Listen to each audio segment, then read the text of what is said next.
Hello, my name is Harry Plummer and this is my video on compression, EQ and gating. Now as you can see here, I've got some tracks already up from the Apple loops to demonstrate the different things that I'm going to be showing. So first we're going to start off with channel EQ. Now, as you can see here, I've got just this track, so I'm going to play it for you now.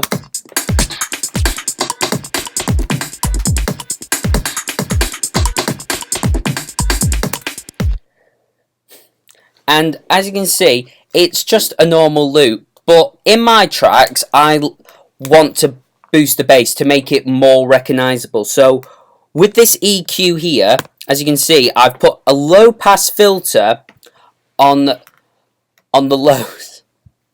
And on the lows, and here where it peaks, I've moved the low pass filter up there where it peaks.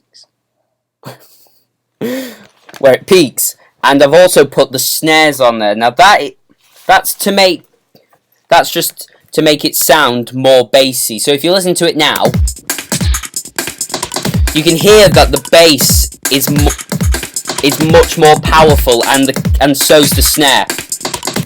What the next thing I've done is on my channel on my EQing is that I've used a parametric EQ. Now as you can see here, I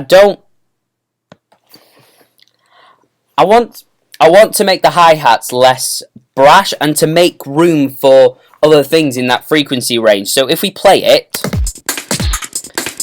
as you can see and hear, the hi-hats are a bit brash. So I want to find the perfect place where they don't sound that bad. So if we bring it down, just round about there, it makes the hi-hats sound more crisp and to make room for the other frequencies. So now that we'll move on to compression. Now with the compressor, you've got your limiter, your threshold, your ratio and your makeup. If you listen to it already, it's just the same. But when you turn the compressor on and you turn the limiter off, where I've put it at minus 10 dB, you can hear that it's really loud, and that's not very good for your speakers. So once you've turned your limiter to minus 10 dB and turned your limiter on, that means when it hits minus 10 dB, it won't clip, it won't do anything.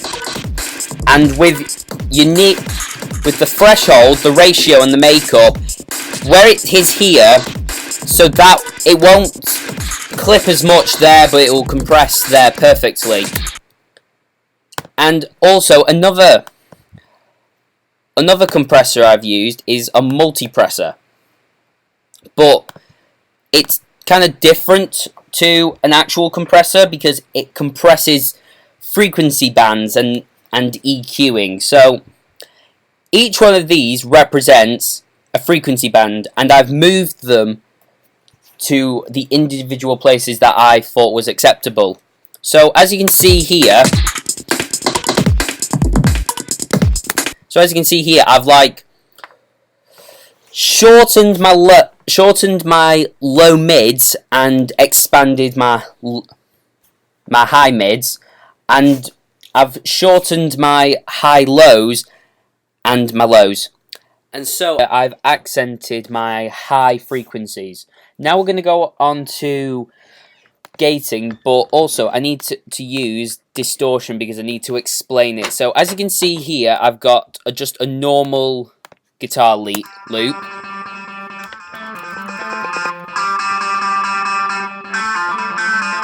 So that's just normal, but when I add the distortion on, just to explain it,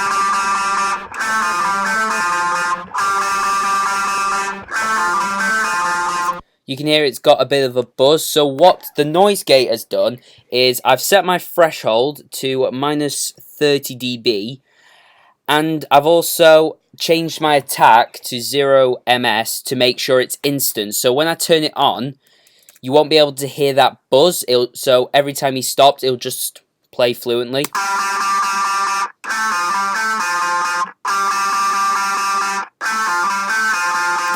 And I like that because it makes it crisp and it just flows smoothly. The other thing that I've done is on this track here, where if you can hear it,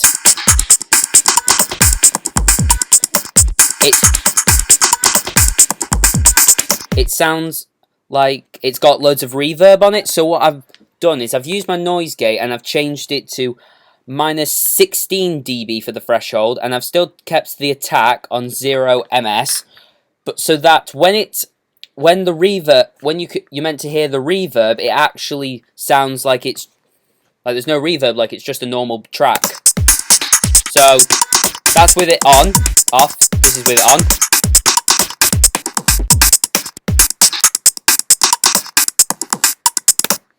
So that's also, it's just to get rid of that reverb and make the effect tighter, and it just runs, and I like it. So, thanks, that's my video on compression, EQ, and gating. Hope you enjoyed it.